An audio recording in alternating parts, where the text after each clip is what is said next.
sister हो राखिया बनाई वही का दिन उपहार गे कानावा के झुमका के गला के हार गे प्यार लुटाओ बाटे काफी भैया भैया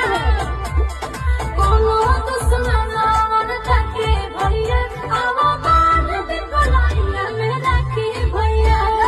कोनो दुश्मन और ताके भैया आवा बांध दे गलाइया में राखी भैया